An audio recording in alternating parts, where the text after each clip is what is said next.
In today's episode of the Back in Shape podcast, we're going to be talking about preventing lower back pain, preventing it being as bad, preventing it happening in the first place by eliminating this one core belief. And this is a belief that some of us will hold relatively strongly, and we will almost certainly, if we don't hold this, we will know someone, a family member or a friend that holds this themselves. And unfortunately, hanging on to this sort of outdated information can really prevent us from doing the right things to avoid back pain. Back pain is a bad enough thing as it is. It's a drain on society. It's terribly debilitating at times and can be really disconnecting from your environment, your social groups, etc. And there's no need to unnecessarily expose ourselves to this. So in today's episode, we're going to go through a little bit of a preamble beforehand to just kind of break down why this is such a real problem and why it happens, why it is completely understandable that this belief is there. But then we're going to go through kind of 6 reasons why it's a problem and why we need to overcome it. And then finally, at the end of the podcast, 3 important steps that you can take to move forwards from this point in an effective way and have some real sort of tangible steps to take away from this video. So as always, with these podcast episodes, if you've got any questions, any comments, please do use the comment section below. We read and reply to all of those, and they really help us guide the podcast episodes to make them as helpful and as useful for you personally. So I think the first thing to acknowledge is much of our beliefs, or many of our beliefs, come from past knowledge. Some of this is timeless. Some of it becomes outdated relatively quickly. Some of it can kind of come and then go over a lifetime. And some of us who are lucky to have grandparents who are perhaps in their 80s and 90s, some of us ourselves watching this might well be in the 70s, 80s and 90s category. They'd grown up in an era where, if we use a very simple example of cholesterol or fats in the diet, when they were children, they grew up and they had lots of fat, lots of tallow, all these other sorts of foods that were considered to be normal foods. And then they've been through a period where the science changed and it was a case of, oh, no, fat and cholesterol, that's all bad. And now they're coming kind of full circle with information that's coming out nowadays that information was perhaps a little bit wrong, perhaps even knowingly wrong for a sort of a 50-year span where information wasn't quite put forward in the most honest manner. And therefore, they have gone through a particular experience of having these changing beliefs over time. And when it comes back to exercise, we see this as well, particularly with women. If we look at some of the exercises that were promoted as being good for your figure and for your body health and conditioning, some of the videos that you see from the 30s and the 60s in particular, of some of these machines that people were supposed to use to help them, it just becomes absolutely preposterous to think that we actually thought that those things were healthy or good for us. Anything more than a silly fad that really doesn't do anything whatsoever to improve our health and well-being. So there have been plenty of these ideas, maybe with best intentions at the start, on all facets of society, be it health, be it diet, be it exercise, be it any number of different things that we, over time, we try and replace these sorts of things. We see if they stand up to the test of results, and if they don't, we evaluate and update them. And that brings us to this big limiting belief that's potentially stopping you with regards to preventing and avoiding lower back pain. And that is the belief that I'm busy, I'm tired at the end of the day, I'm doing enough to keep fit, healthy and strong. And this is, I'm out pottering around in the garden, I don't stop, I'm on my feet all day, I'm doing stuff around the house, tidying, I'm here, there and everywhere. I'm busy, I'm tired when I lie down at the end of the day or when I sit in the chair at the end of the day, therefore I must be doing, I couldn't possibly think of doing actual resistance training or something like that because I don't need to. I'm busy. I'm going up and down the stairs. And this is the big one that really gets people. And we're going to go through these 6 reasons why, or 6 things to think about to help you understand why this belief is so terrible. Primarily because it stops you taking such an easy action, such a simple action that would really pay dividends in the long term. And I think it's just sometimes that we're just stuck in a rut of a way in which we view things, the way in which we view our body, that we don't actually take that step to do the right sort of thing. So in terms of breaking this down in today's episode, the very first point we want to start out with, and this really is something that catches, it doesn't catch us out when we have the belief when we're in our 20s, 30s, maybe even 40s, but it starts to catch us out when we're in our 50s, 60s, 70s, and it really can catch us out later on. It's one of those things that it just kind of goes under the radar for a long period of time, and then all of a sudden I'm like, oh, I've got a real problem here. So the very first thing is your body is lazy. And what I mean by that is that it requires a lot of effort and energy for your body to devote resources to maintaining healthy, strong muscle tissue, ligaments, tendons, joints, discs in the spine, bones themselves, strong, dense bones, in order to function effectively. And the body will have a quota. It'll be constantly evaluating the sorts of stresses and strains that it is under, and it will be adjusting things accordingly. We've used this example in podcasts before, but the athletes that go to the International Space Station, or astronauts to go to the International Space Station, they may as well be athletes because they have to put themselves under a huge amount of stress or lack thereof in many ways when they're in space. But their bodies undergo such a drastic change that they're constantly fighting with some element of training while they're up there, and certainly rehabilitation when they come back down, to try and undo that degradation of the structural tissues in our body. And by that, I mean the musculoskeletal system, those tissues I mentioned earlier, muscles, joints, ligaments, tendons, bones, discs, etc., in the spine. And considering that our lower back is one of the primary load-bearing structures, it's something that kind of falls into this in a very pointed way. If it is allowed to weaken over time, it's going to become a problem because it's used every single day. It's not like a leg where you've got two of them, and if it becomes so weak, you can rehab it and you can give it some rest. Our back doesn't get that, and if it does have extended rest, that becomes a problem in of itself, as we see with that space station example. They just lose the muscle mass, the strength, etc., because it's not being used in the same way with that load of gravity. So we see this slowly happen over the years, that we're just not using our body in a way that is demanding more of it. We're just doing the same things over and over again. The body will say, hey, you only move around the house, you only go into the garden, we don't really lift too much, we don't do that much, we're lifting a plant pot up here, something up over there, moving the hoover around the house, carrying a few shopping bags, that's about it. That's all we need to do. So we never really need to develop more muscle tissue, more strength, more capacity, so to speak. The body has no intentions of devoting extra resources to have unnecessarily strong bones, unnecessarily strong muscles, ligaments, or tendons. And therefore, we start to accustom ourselves to that low level of existence from a point of view of strain. But it's not really like that in real life. In real life, you might have that plant pot. You might have that particularly heavy item that needs moving every so often. So very, very infrequently, we have a flurry of activity, a flurry of high levels of strain, perhaps, relative to our surroundings. Maybe it's that 20-kilo pot that's down the bottom of the garden. Or maybe it's the sofa that just needed moving that one time when we were doing the spring cleaning each year. And that's a lot of load, a lot more than we ever would ordinarily expose ourselves to on a daily basis. Or maybe it's something else, something different, but a suitably out of the ordinary activity that really challenges our body.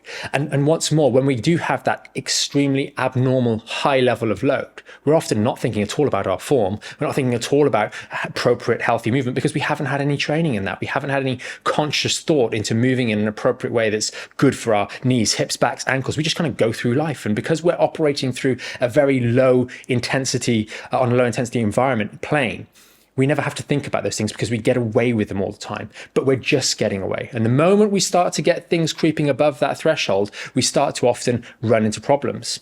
And this is borne out over the course of the seasons. And what I mean by that is we have a certain day-to-day activities. Think of yours. And through the summer months and the sort of spring through to early autumn tend to be much more active. We tend to be outdoors. We tend to be doing things. The winter months, we tend to do a lot less. On top of that, we tend to be unwell if we're going to be seasonal flus, those sorts of things through the winter months, which massively downregulates our levels of activity. And as we mentioned earlier, if we downregulate our levels of activity, the body's going to look around and go, I don't really need to maintain this levels of muscle mass, this levels of muscle strength, bone density, etc. I will downregulate some of that to adapt to what I'm currently using my body for. So each year we go through the summer and we're relatively active. We're doing things in the garden, around the house, etc. And we finish the summer months, the autumn months, when we start going into the days getting longer, etc. And we are at 100% of our fitness. Let's just call it fitness to incorporate strength, incorporate cardiovascular fitness, incorporate muscle and bone strength and joints and ligaments and tendons and all of that stuff. And then we go through the winter. And we lose, we drop down. We're not doing nearly as much in terms of the levels of activity. We haven't really got much in the way of sunlight. We don't go out the house that much, especially depending on certain areas of the world that you might live. Certainly here in the UK, it's going to be a little bit more rainy. There's going to be many more reasons not to go out of the house. And therefore our capacity reduces. Maybe it drops down to 50, 65%, maybe 70% if you're lucky, if you're really working hard at it. But if you're someone who's not working on doing something active, i.e., training, if you're thinking of, I'm just busy, you'll just be busy around the house, but that's nothing compared to being busy in the same ways with the outdoors activities as well. So you come out in the next spring and all of a sudden you're at about 55, 65, 70% of what you were in terms of your fitness levels, when you went in the autumn. Now you work through that summer again to try and slowly build things back up, but you're not really doing this in a purposeful way. It's just happening because you're getting gradually more busy. But you finish the summer on 95% of what you were the previous summer. And this is what happens over the years, because each year you lose that 1, 2, 3, 5%. Maybe if you're lucky, you get close to 99%. But especially as we get older, that making things back up through that summer period happens less and less and less. So that year we go into the winter with 95% of what we had the winter before. And then we go through the same cycle. We go in again, 95, 98% of the year before. And you can see how gradually, if there's no idea, if there's no intention to work to combat these sorts of things properly through some element of training, we can see how gradually we become more and more frail, more and more unable to do the things that we want to do. That capacity becomes more and more impaired over the years as they go by. And we think about this as a foregone conclusion, but it's really not. It's a foregone conclusion if we don't look after things. Just the same way in which we would say perhaps getting grey hair is going to be something that if you look across the entire swathe of the population, across all cultures and etc., everybody kind of goes grey as they get to a certain age, and it's more and more, there's more and more grey on top there. The older we go, it just happens. But if you look at people from a physical demand, physical output, physical capacity point of view, especially now with social media, now with greater awareness, and these beliefs changing in more and more people of certain ages, you're seeing people that went into retirement after a normal career. Maybe they were a nurse, maybe they were, some other normal desk-based job, and they decide to take their health more seriously and start to use that free time, those 40, 50, 60 hours a week, to actually not only enjoy themselves, yes, but do some work to maintain their levels of fitness and strength, etc. And you see some of these individuals going forwards for the next 20 years, 10, 15, 20 years, 30 years, and they're doing feats of athleticism that perhaps people half their age might be raising eyebrows to, in terms of some of the overt examples that you see online in terms of building strength explicitly. But some of the other activities that these people are doing in rather senior years are really quite shocking in a very, very good way, a very positive way. But that's something that really breaks the mold, because they have devoted time, effort and energy over that period, over 10, 15, 20 years to really improve the status quo. So that's something to park for the moment, and we'll come back to that. But number 3 is just thinking about this. The reason that people don't do that is because they say, well, I'm just tired at the end of the day. I have a busy day. I'm out and about doing things. I'm exhausted. I put my feet up. But every single person should feel like that at the end of the day. That's the whole reason we have to sleep. We sleep, we refresh ourselves, we wake up, and then we drain the battery, and then we go to bed at night again in the evening, and we repeat that cycle. You shouldn't not feel tired towards the end of the day. Otherwise, you wouldn't end up going to sleep. So you conflating this feeling of tiredness with actually working out is very, very different. Just because you're busy in the garden, busy out and around the house, and you feel exhausted at the end of the day does not mean you are keeping yourself fit and strong. That is not the same thing. You're keeping a level of fit and strong, but I don't think that's an appropriate level of fit and strong, no matter what age you happen to be. Because then this brings me to the next point. The hardest thing you do every day is the hardest thing you do. So it always feels like it's the hardest thing. And for too many people, the hardest thing they do is that particular day. It's they get up in the morning, they do things around the house, they maybe go out and about, maybe walk the dog, do some other bits and pieces, then do some things in the garden in the summer, maybe not in the winter, whatever the case may be. Some hobbies, etc., but nothing in terms of overt strength training, stimulation for the body, resistance-based work to actually really challenge the body. Because what happens is when you start to do that, the hardest thing you do every day is perhaps that workout, but it's also the most focused thing that you do every single day because you're extremely focused. So instead of it being a 20-kilo pot, perhaps, that you've had to move in the garden once every so often, it's actually that 20-kilo load that you might use for a hip hinge or some of the other movements that we talk about. And you're doing that a couple of times every single week, and your body adapts to that. More on that a little bit later. But that starts to mean that the hardest thing you do is when you're most focused and it's at a high intensity, and the rest of your day, all of a sudden, there's a big gap between the hardest thing you do and the rest of your day. And what you'll often find is if you start to do this sort of training style, you start to devote a bit of time, and it is a very small amount of time to doing this, you'll really find that your days become easier. It's easier to spend longer doing the things that you enjoy that maybe do demand a little bit of you from a physical standpoint, but it becomes easier and easier. But the important thing to note here is I've just referred to training a couple of times a week, doing some devoted resistance work a couple of times a week, lifting that pot or moving that thing, that sofa, whatever it may be, once every year or 2 or 3 times a year or 2 or 3 times a month is not enough. And that's where thresholds come in. In order for our body to change, it's very similar to the functioning of the nerves inside of our body, even this microphone. And I use those two as an example to help you understand this. If we just lift a load one time, then it's not enough for our body to go, that's a new feature. I need to adapt to lift that. It needs to see it time and time again. And we use the example in the nerves, where at a junction where we have two nerves, there's this chemical, this neurotransmitter in there. And it's always there to a certain degree. We have what's called a resting potential. There's a low grade of stimulation, but it's not enough to signal for that nerve to carry on sending. It's only when the signal gets so high because there's a surge of information here that the threshold is broken and a signal is sent. And that's the same as this microphone when we're doing the editing on the videos. We have to allow the noise input to this microphone, the sound, to break a certain threshold for it to then be picked up by the microphone. And that's what we do to try and eliminate a degree of background noise.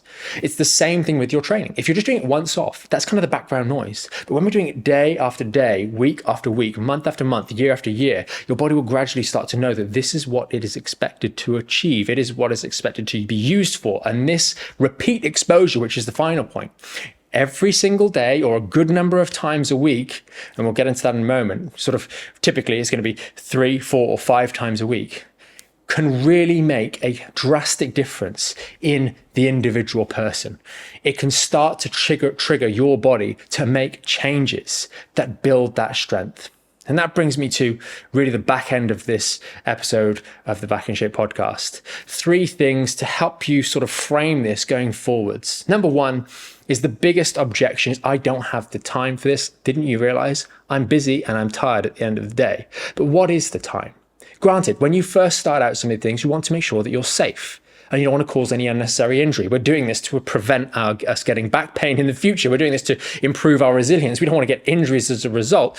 How much time is this realistically going to take? We need to spend a little bit more time at the start. So that might mean that you're spending 30 minutes, maybe an hour a day for a short period of time. But that's 1 hour out of 24. What else are we possibly doing? You know, we always have time to fit that 1 hour out of 24 to do a little bit more work at the start.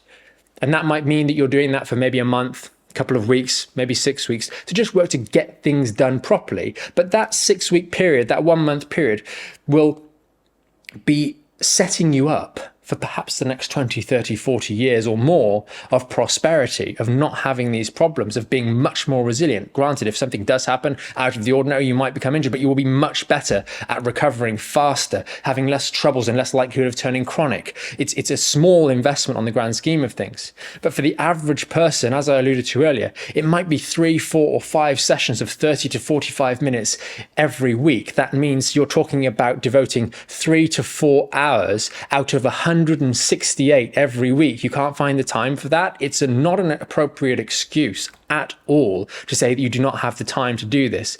If you make it a priority, it will be the time, and it does not need to take up all of your day and prevent you from doing the things that you want to do. But it is the only thing that will start to help you rebuild and age in a way where you're stronger from 1 year to the next, rather than the opposite being true. Now, granted, there'll be some of you that have been fit, been strong. You're probably not that kind of person.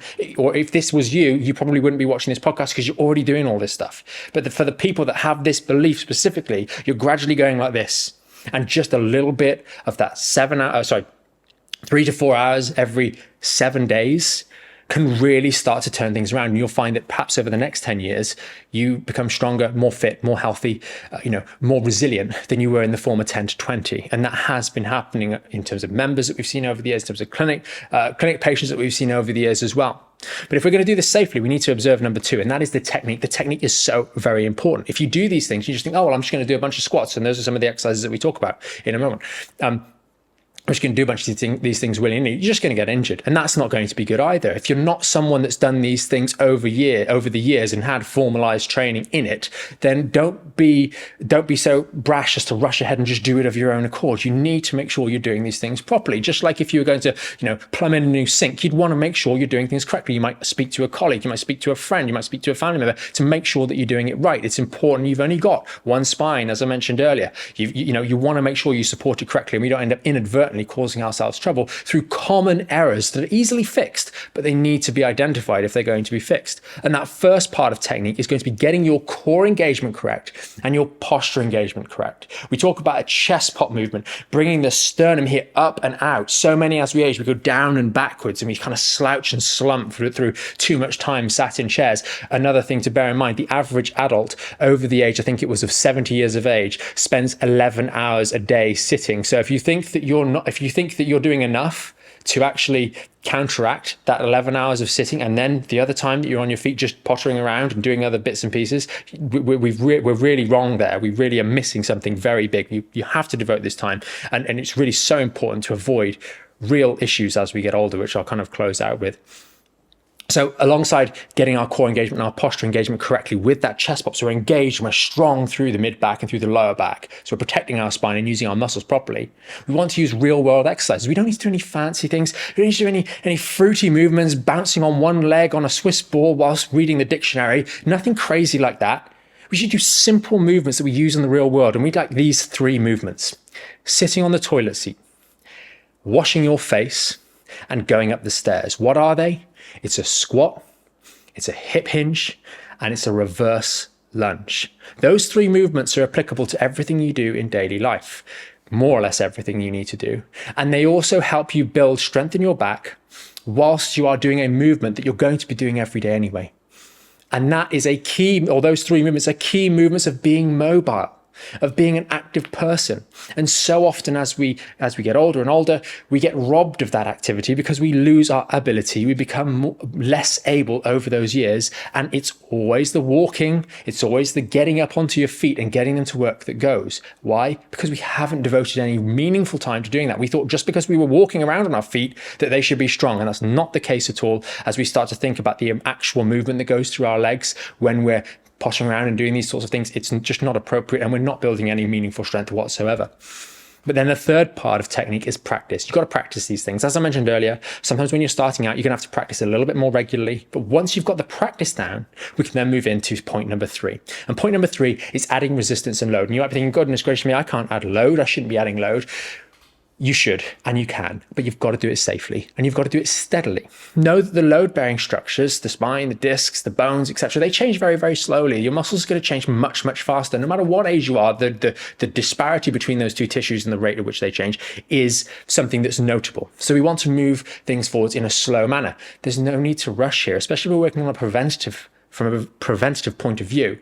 We want to just do things nice and steadily. There's no need to rush, but we have to be moving forward. We can't be doing the same thing over and over again for months on end without moving up in terms of the resistance and load that we might be using.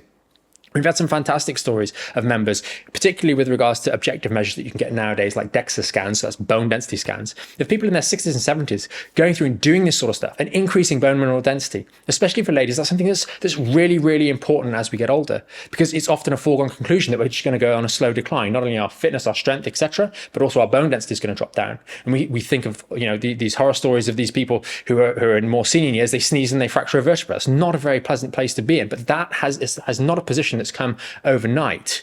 We have to make sure that we are working and adding load to the body steadily, slowly, over many, many months and years is what will help us build that strength and resilience. Because ultimately, as we move forwards, so many people fall into their trap as they go through the years of those seasons going by. And we go into each winter 1%, 2%, 5% less strong, less resilient than we were the year before.